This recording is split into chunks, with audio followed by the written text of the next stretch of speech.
Folks, this just in. The Texas House fails to reach a quorum to pass the redistricting map since Democrats are still away from Texas. The special session is now over. Texas Governor Greg Abbott is forced to call a second session or drop his plans entirely. Folks, this is amazing news because Democrats have not caved. They are still out of Texas. A lot of them are in Illinois. Some of them are in California protesting far-right Republicans who are trying to steal new seats in Congress for Donald Trump to increase his majority and offset any potential midterm losses because they are anticipating a landslide loss. Why else would they be trying to cheat right now? It's because their policies are so unpopular. They know the only way to stay in power is to rig the will of the people. Well, that's not happening at this moment as Texas Democrats are holding strong, preventing Governor Abbott from advancing this radical legislation. And meanwhile, California Governor Gavin Newsom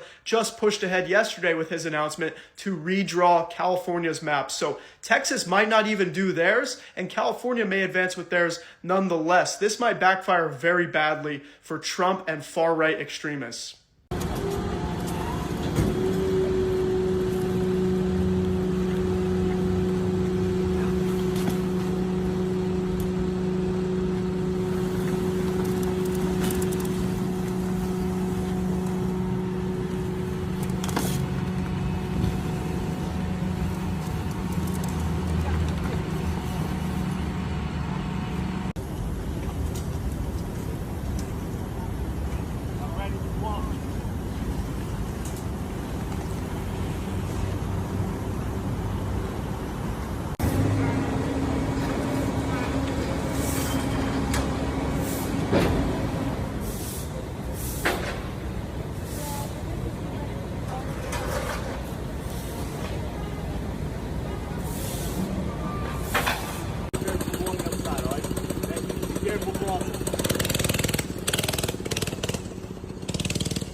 This is what it's like to live in the United States of America today.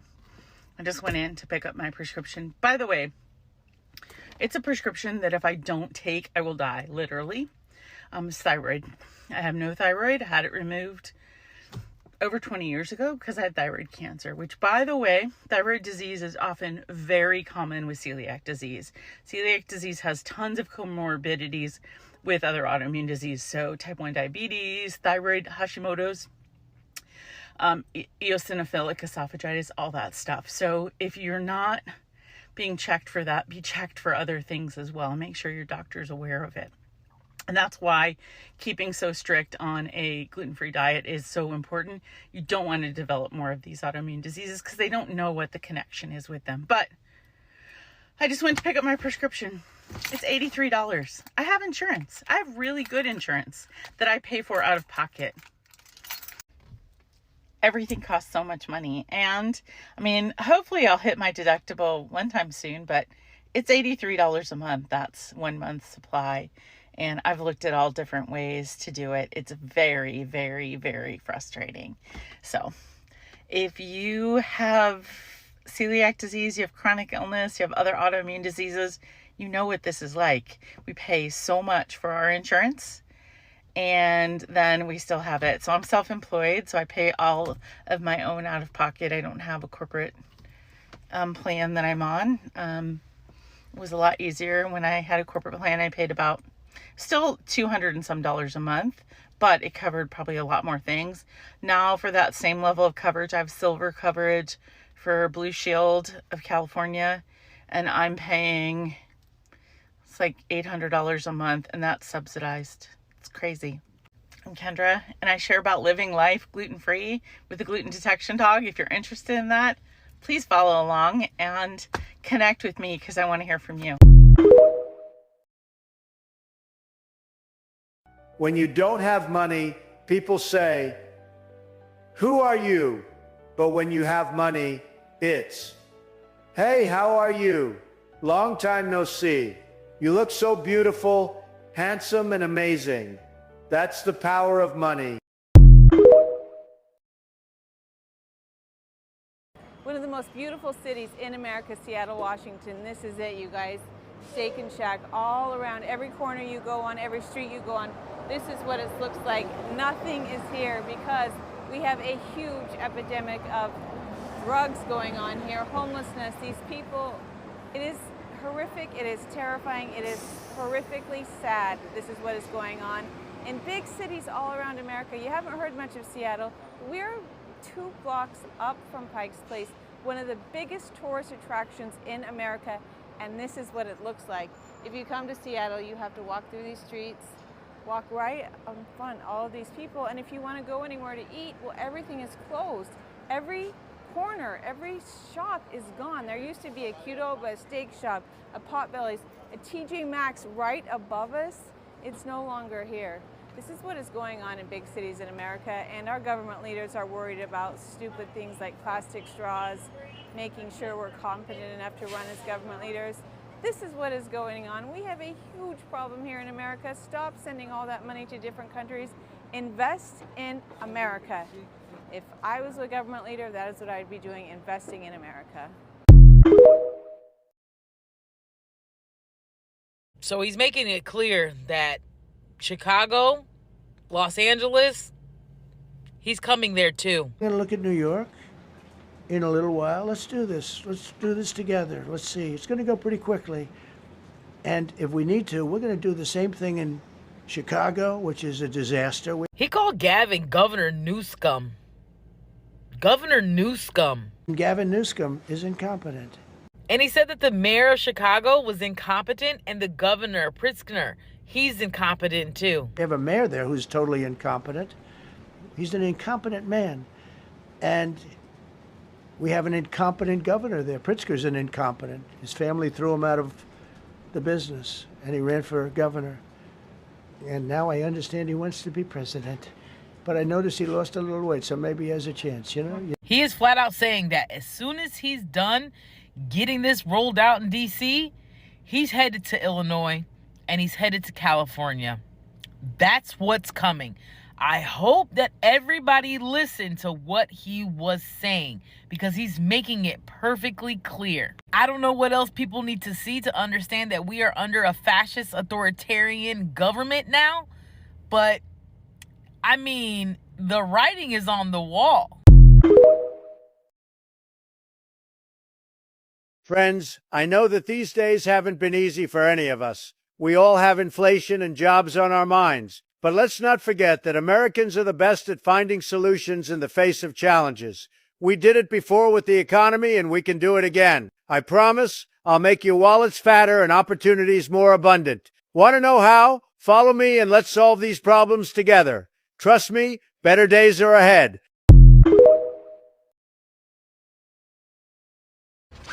Good morning. Breaking fuck the news. The time is 9:06 a.m.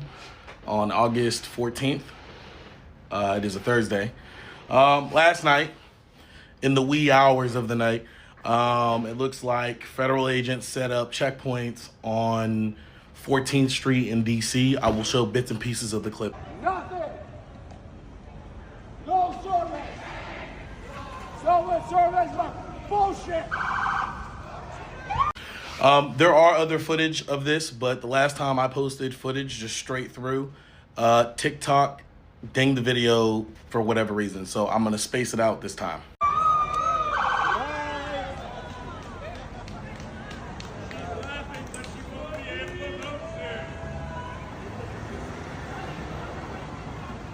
Look, let's just call it duck a duck, okay?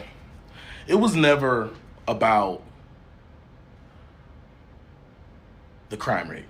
It's about total control, okay? If you, for example, were gonna send organizations of people in to stop a certain kind of crime, you would target that certain kind of crime. Like, for example, if you were trying to stop drugs, like fentanyl, which fentanyl can't be made in the hood, in a trailer, and you have, it's a lab thing, right? So where the fuck is it coming from? Oh, sorry, am I asking the wrong questions? Next thing. For example, like child abductions, like there's over 100 plus child abductions that just occurred in Virginia in the last month alone, or missing child cases. Sorry, let me not say abduction. Missing child cases in the last month in the state of Virginia. But hey, what the fuck do I know? It's very odd that most of this policing is going on in very, ethnic neighborhoods. Now, 14th Street isn't ethnic, but what I will say to you is this. The people were outside in the streets, and they weren't people that looked like me. It was the other side, right? People are pissed because what the fuck is going on? Checkpoints are entrapment. We all know checkpoints are entrapments. They're going to find everything they possibly can to get you at a checkpoint. Anything they can find you on, they're going to, oh, hey, you know your tail light's cracked. Hey, you're not supposed to have that hang from your roof. Go ahead and step out the vehicle. Hey, do you know that you have a warrant from 1996? It's non-extraditable, but we have to take you in just because, you know, we're feds. It's all in fucking entrapment, bro. Okay? Welcome to the Fourth Reich.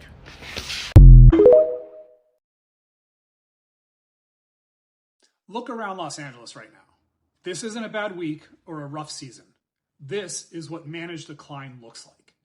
Housing costs have exploded. A modest starter home is over $1 million, pushing families out and making the American dream out of reach. We spend billions on homelessness every year, yet tent cities and RV encampments still line the streets in record numbers. We're short 1,500 police officers, and many are stuck doing desk work, so when you call for help, you might wait for hours. Our streets are covered in trash, graffiti, and waste. Small businesses are shutting their doors, and big employers are leaving. Tourism is down almost 10% since 2019, and it's draining hundreds of millions of dollars from the city. These aren't separate problems. They all feed each other. Families leave, businesses close, our tax base shrinks. City Hall fills the budget gap with cuts that make the city dirtier, slower, and less safe, which drives even more families and businesses out. The cycle repeats and the decline accelerates. We have to break the cycle.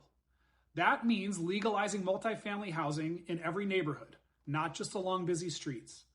Creating safe haven communities, secure, staffed spaces across the city where people experiencing homelessness can live with safety, bathrooms, meals, medical care, mental health services, and a direct path to permanent housing. These communities will get people off the sidewalks, out of parks, and into stability. It also means fully staffing LAPD and freeing officers from desk work so they can patrol neighborhoods again. Replacing our broken business tax so companies stay and hire here. And making LA clean, safe, and vibrant so visitors want to come and spend here again. If we keep protecting the status quo, the decline will only get worse. But if we make the hard choices now, we can rebuild a city where families can afford to stay, businesses want to invest, and tourists can't wait to visit. It's time to break the cycle and believe in Los Angeles again. If you're tired of watching this city slowly fall apart and you want real solutions instead of more excuses, hit follow. We're going to fix this, but it starts with all of us demanding better for Los Angeles.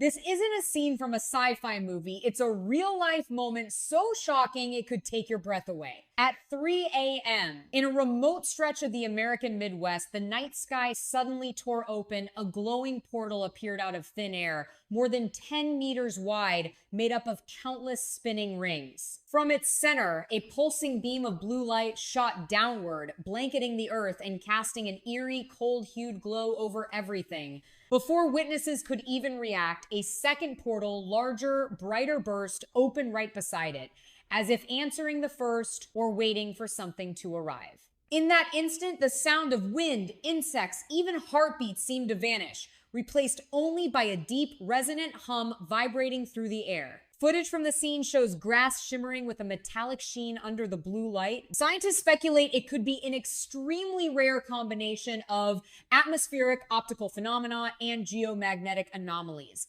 But they admit they've never seen paired portals before, and they can't explain. All right, we just got some insane news about the upcoming meeting between Donald Trump and Russian President Vladimir Putin. And first things first, in any normal reality, Putin would be arrested the moment he steps foot on U.S. soil. This tweet right here reads, Trump is hosting Putin as a guest at the same Air Force base that has been sending fighter jets up to intercept Russian bombers for decades. There is an imperial country with an authoritarian leader that bombs its surrounding countries, bombs our close allies, invades for land grabs, and we are hosting him and rolling out the red carpet. It then reads, for those soldiers at this Air Force base, It is like hosting the enemy, and a war criminal dictator at that. Someone needs to ask whose idea Alaska was. But it gets worse, because we are now learning that Trump is to offer Putin minerals for peace, and you'll never guess where the minerals may come from. At first, it was going to come from Ukraine, because they are rich in resources and minerals. Trump already tried to extort them for that, give them nothing in return, but Zelensky was able to negotiate a different deal. But now Donald Trump is trying to give minerals from a different place. Just to lay the groundwork, Alaska was sold to the United States from Russia about 150 years ago for $7.2 million. Now, Putin purposefully, intentionally chose Russia, the place that was sold to the United States, to try to sell Donald Trump his land grab. It is disgusting, and you see the game that's being played. There was also one condition, and the condition was that Zelensky cannot be at the meeting. This says, U.S. president will propose money-making opportunities to encourage Russia to end Ukraine war. And here lies the problem. Donald Trump does not understand who Putin is or what his motivations are. Putin's motivation is not money. Putin is not like Trump. He doesn't care about money. He does care a bit about glorification like Trump does, but it's more about the glorification of Russia, or a former image of Russia he has in his head that would be closer to the Soviet empire that once existed. That's why he wants to capture Ukraine, invade Georgia, invade neighboring territories. He does not care about money. That's why Trump cannot end this war, because he doesn't understand Putin's motivations. This reads, Donald Trump is preparing to offer Vladimir Putin access to rare earth minerals to incentivize him to end the war in Ukraine. The U.S. president will arrive at the much-anticipated meeting with his Russian counterpart on Friday, armed with a number of money-making opportunities for Putin. That's his strategy. They will include opening up Alaska's natural resources to Moscow and lifting some of the American sanctions on Russia's aviation industry. This is a report from The Telegraph. Proposals include giving Putin access to rare earth minerals in the Ukrainian territories currently occupied by Russia. This is batshit crazy. As I'm reading this, we get another story that the U.S. Treasury is temporarily authorizing Putin and sanctioned Russians to land in Alaska. So a lot of Russian billionaires and oligarchs who are war criminals who have funded the slaughter of children have had sanctions placed on them for good reasons. We're lifting those sanctions so that Joint Base Elmendorf-Richardson can be used as a red carpet for this absolute war criminal. And again, it's not just about Alaska. Reports suggest that the deal could also grant Putin, minerals in parts of Ukraine. Here's the big problem from a negotiation standpoint. There are many, many problems. But the condition Trump is doing this on, he's saying, listen, we'll give you minerals if you start a ceasefire. But that's not how it should work. The ceasefire should be the starting point before you even take the meeting. This is what the condition should be. You will be arrested the moment you step foot in the United States, unless you enact a ceasefire before you come over here, a 30-day ceasefire, which Trump tried, but Putin continued to bomb and bomb and bomb because he doesn't keep his word. And number two, you have to allow Zelensky and Ukrainian officials at this meeting to represent their own interests and fight for their own sovereignty. Vladimir Putin should not be trusted. We should not roll out the red carpet. And here's another major flaw out of the many, many flaws. Explain to me how somebody in the U.S. on a minimum wage should be getting by with no benefits, and a bag of chips is $4.99. A bag of chips is $4.99, and minimum wage in the U.S. at standard is $7.25 an hour. How is somebody supposed to get by if one of the cheaper foods is chips and it's $5? A box of strawberries is the same. A box of strawberries is $5. A bag of chips is $5. What is happening? Trump announced, starting this morning, all 50 states across the United States will completely eliminate homelessness. This time, we will thoroughly clean up the country. He spoke bluntly on social media. Let our nation be safer and more beautiful than ever before. The policy is highly coercive. Those willing to leave will receive official assistance. Those who insist on staying will be directly classified as criminals. We will lock you up in the prison that belongs to you. There is no room for negotiation, no nice guy approach. Trump is confident, declaring that the speed will be as swift and efficient as the border changes, from millions flooding in over months to achieving zero. The operation has already begun in the dead of night. The president has begun deploying personnel from the U.S. Secret Service and Customs and Border Protection. As early as last night, these personnel could be seen patrolling the brightly lit nightlife districts of Washington, D.C. The homeless must leave our country. The campaign has begun in the Capitol, launching with force. The great President Trump.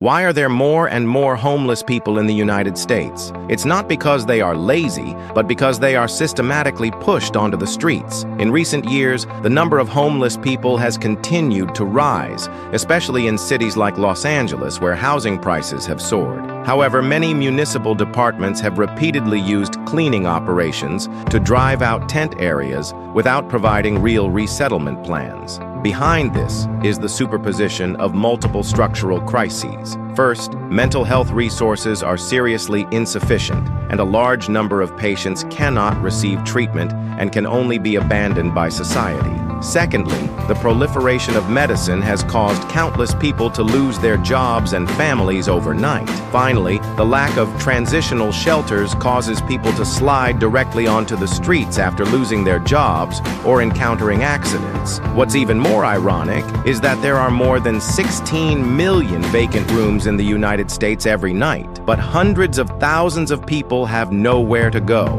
How do you think the problem of homelessness should be solved?